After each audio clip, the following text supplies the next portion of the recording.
J'ai l'agnac. Imaginez un podcast qui ne parle pas seulement de rêves, mais aussi de cette détermination et cette volonté inébranlable qui les rendent réalisables. Bienvenue dans l'agnac, le podcast entièrement dédié à cet esprit de persévérance qui alimente la réussite. Je suis Stéphanie Haas et je suis partie rencontrer des personnalités fascinantes et des experts pour appliquer les méthodes dans votre propre vie. Ce n'est pas seulement motivant, c'est transformateur. Prendre une grande inspiration et retenir son souffle.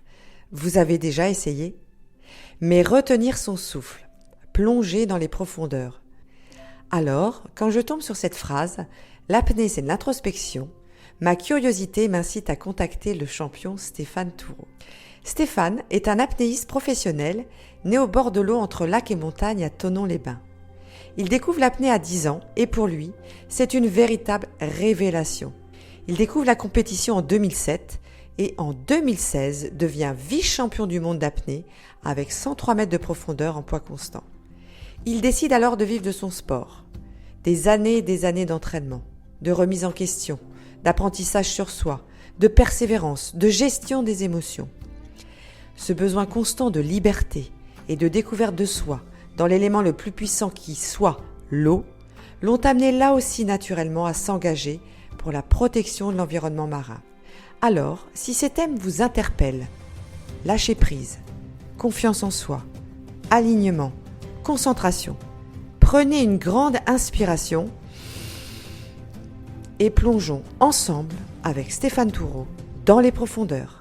Alors Stéphane, première question, je voudrais savoir pour toi, c'est quoi avoir l'agnac ? Avoir l'agnac, c'est surtout être aligné avec soi-même et ça permet aussi de déclencher bien sûr toutes les actions. Parce que j'ai remarqué qu'en étant surtout vraiment connecté à soi-même, on est beaucoup plus actif, on est beaucoup plus dans la mise en place des choses pour arriver à ses objectifs. En Turquie, on est 5 minutes avant que tu plonges, devenu à la suite de ça vice-champion du monde.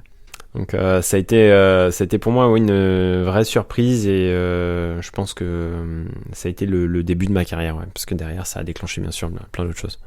Alors juste qu'on comprenne, avant de plonger, qu'est-ce qui se passe ? Je dirais qu'en effet il y a une forme de bulle, on rentre vraiment à l'intérieur de soi, il y a une partie visualisation, on visualise bien sûr la plongée que l'on va faire. On est très très focus sur son relâchement physique interne pour ralentir le cœur, se détendre et être en pleine conscience mais connecté à son corps.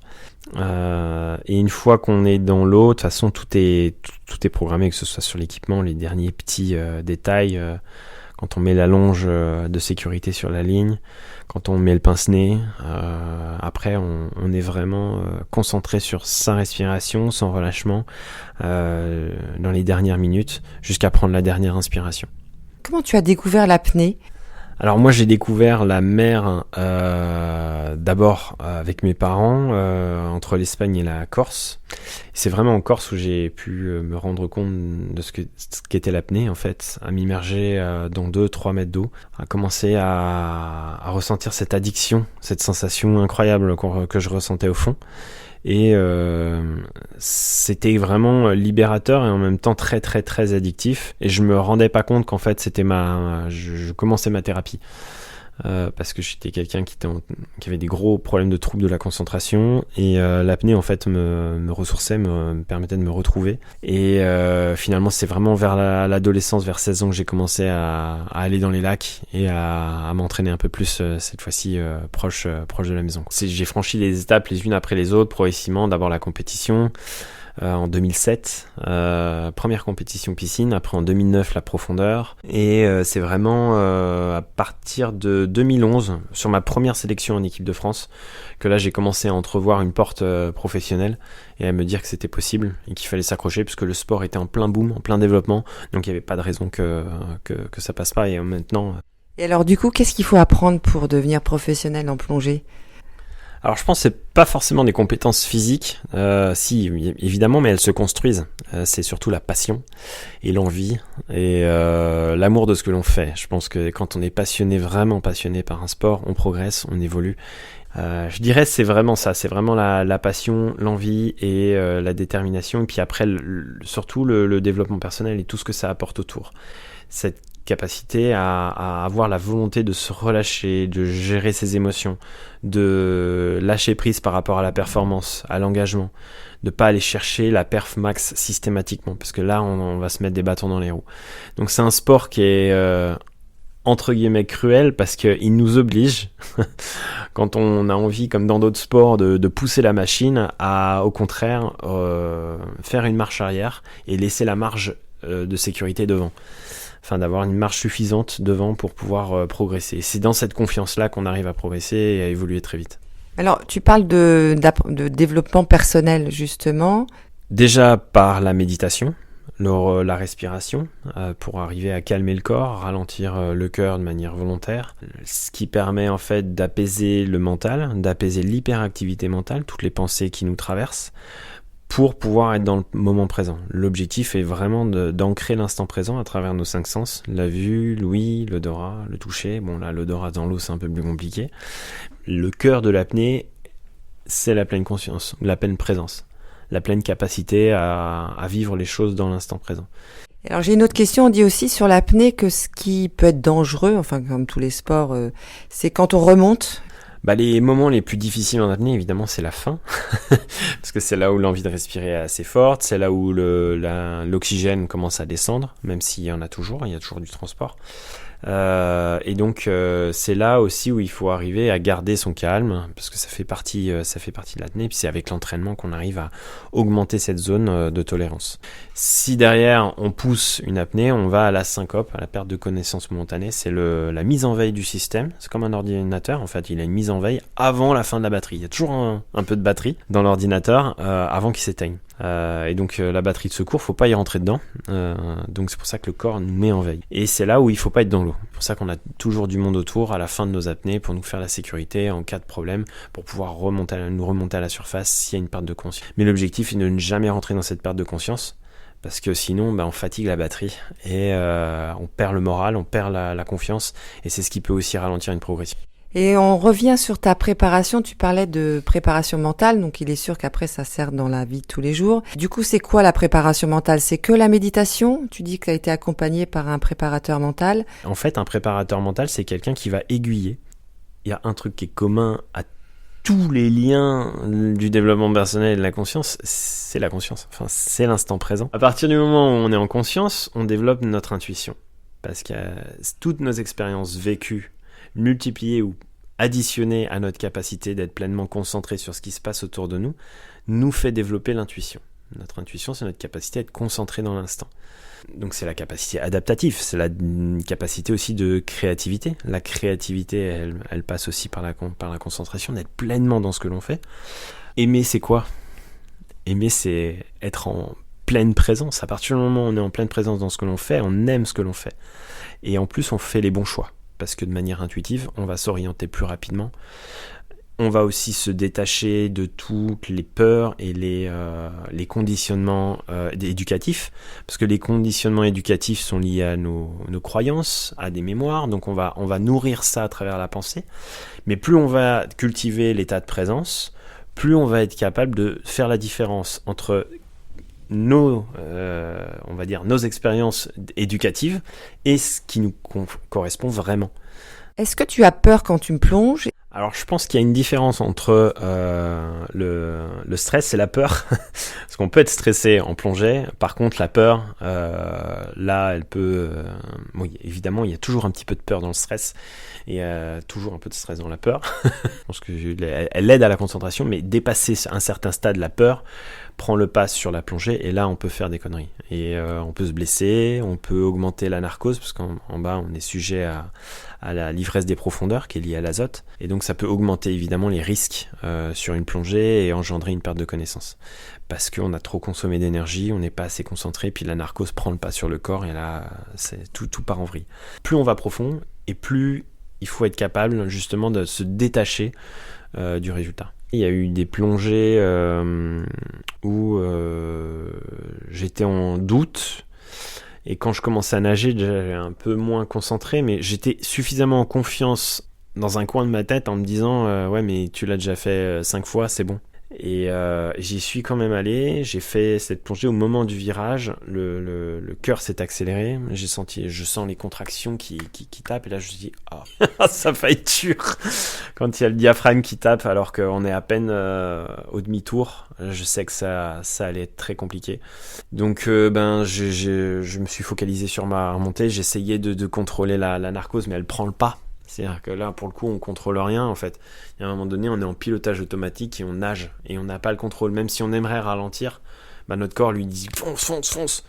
Et en fait, à un moment donné, c'est l'instinct de survie qui passe au-delà de la conscience. Et au moment où je suis arrivé en surface, évidemment, c'était compliqué. Il a fallu que je ventile très très fort et j'ai perdu connaissance. J'ai basculé à ce moment-là. On m'a tenu, je me suis redressé tout de suite et j'ai compris que ça n'avait pas fonctionné. Mais Alors une autre question, parce que tu en parlais là tout au début, tu dis que l'apnée c'est une introspection sur soi.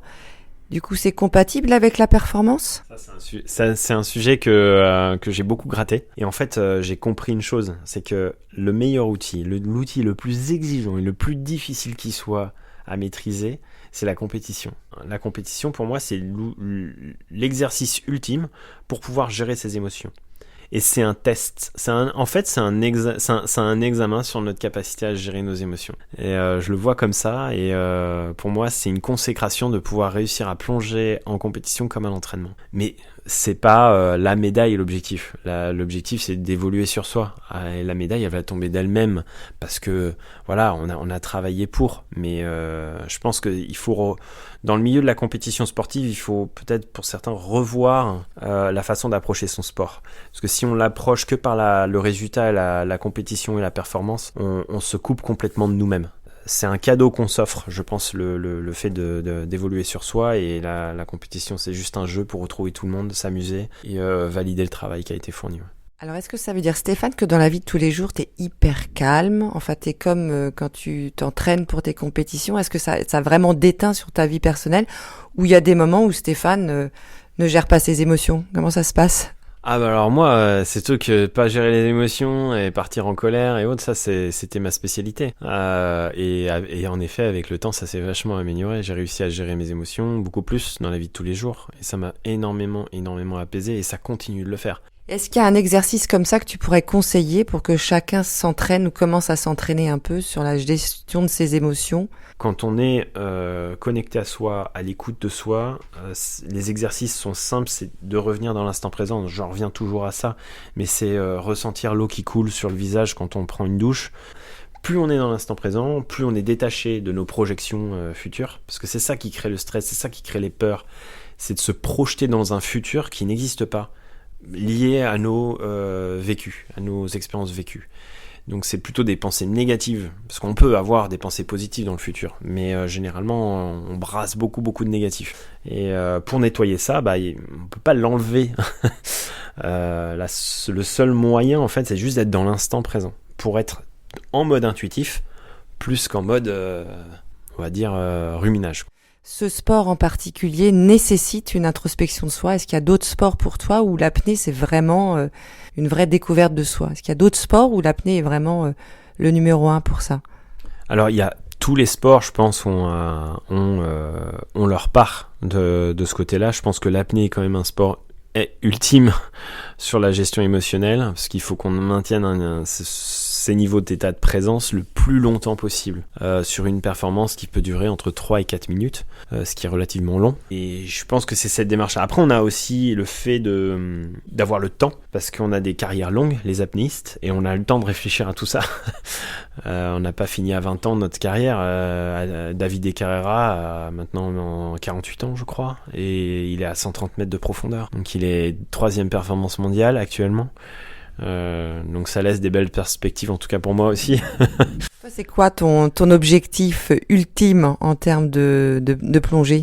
Mon objectif ultime de plongée, là où personne n'est descendu. C'est-à-dire ? Pour le moment, le record, c'est Alexei Molchanov avec 136 mètres à la monopale. On va voir, en tout cas, je sais où je dois travailler pour pouvoir passer cette barrière-là, et il faut juste appliquer et plonger, et puis on verra. Je pense qu'il ne faut pas trop se projeter et plutôt être dans le faire, ouais, comme on dit. Alors moi, je voudrais faire mon petit test de l'agnac. Tu vas me dire, je vais te poser 3 petites questions. Est-ce que la curiosité, comme on le dit, c'est les pensées collectives, est-ce que la curiosité est un vilain défaut pour toi ? Bah non. Pour moi, c'est une force importante. Faut pas qu'elle soit trop importante, mais à partir du moment où elle est présente, on a envie d'aller chercher, de comprendre, c'est ce qui nous fait avancer. Ouais. Est-ce que tu es du genre à te lancer et réfléchir après, ou réfléchir d'abord et te lancer ensuite, une fois que toutes les conditions sont réunies ? Je dirais 80-20. C'est-à-dire les 80, c'est où ? On est dans les Pareto là, loi de Pareto. 80-20 sur la première, sur plutôt intuitive, mais 20% de contrôle. Moi j'adore la phrase de Mike Horn. Enfin, si tu attends d'avoir 95% des réponses avant de partir, tu restes à la maison. Et juste 5% suffisent à partir. Qu'est-ce qui te motive tous les jours quand tu te lèves ? Progresser, je sais pas, je prends du plaisir à progresser dans chaque chose que je fais, que ce soit le sport, que ce soit là tu vois j'ai repris une guitare, j'ai racheté une guitare, donc je joue, ça me fait du bien. Ouais, de sentir une évolution constante dans ce que l'on fait, quoi, de prendre du plaisir dans des nouvelles choses aussi, ouais. Et quel conseil tu donnerais à ceux qui n'osent pas faire le premier pas, à ceux qui manquent d'envie ? Ça va choquer, mais forcer les choses. Parce qu'il y a un moment donné où on a beau essayer d'utiliser toutes les méthodes, machin, à un moment donné, il faut y aller, quoi. Au fur et à mesure, on se sent évoluer, et là, boum, c'est parti. Je pense que il faut franchir ce premier pas. C'est le premier pas, c'est pousser la première porte. Une fois que la première porte a été poussée, la deuxième, on s'aperçoit qu'on est encore meilleur. Et ça, c'est génial. Parce qu'une fois qu'on a compris qu'on est dans un état d'évolution, on franchit les autres. Et comment on a envie ? Parce que tu sais, il y a souvent la problématique des gens qui n'osent pas parce qu'ils ont du mal à avoir envie ou prendre du plaisir. Alors, là, je pense qu'il faut revenir à la base, qui est là, on revient encore à la spiritualité, mais c'est l'amour. Qu'est-ce que l'on aime en fait dans la vie ? Est-ce que c'est la musique ? Est-ce que c'est l'art ? Est-ce que c'est le sport ? Est-ce que c'est juste faire de l'argent ? Mais il faut avoir un objectif. Qu'est-ce qui nous fait vibrer en fait ? Et si je comprends bien, pour résumer en fait un peu ta philosophie, là ce que je ressens et ce que tu dis tout le temps, c'est que la plus belle découverte, en tout cas que tu as eue avec ton sport, c'est apprendre à se connaître. Oui, parce qu'à partir du moment où on est dans un état de présence, on sait ce que l'on aime, on sait ce que l'on n'aime pas. On fait la différence entre ce que tout le monde nous a dit de faire et ce que nous, on a vraiment envie de faire. Du coup, j'en reviens à l'apnée. C'est un sport qui est accessible à tous. Si j'ai un conseil à donner, c'est commencer l'apnée en one-to-one avec un super instructeur et vous allez adorer. Et une fois qu'on est là-dedans, après, on prend vraiment du plaisir et c'est très très très addictif. Stéphane, je voulais te remercier parce que effectivement, on a, grâce à toi, vécu une belle inspiration. Merci beaucoup. L'agnac, le podcast qui vous met en mouvement. Abonnez-vous pour écouter tous les mois des personnalités positives qui vont partager leur expérience et leurs conseils. Rejoignez le mouvement et osons ensemble transformer nos envies en réalité. À très vite.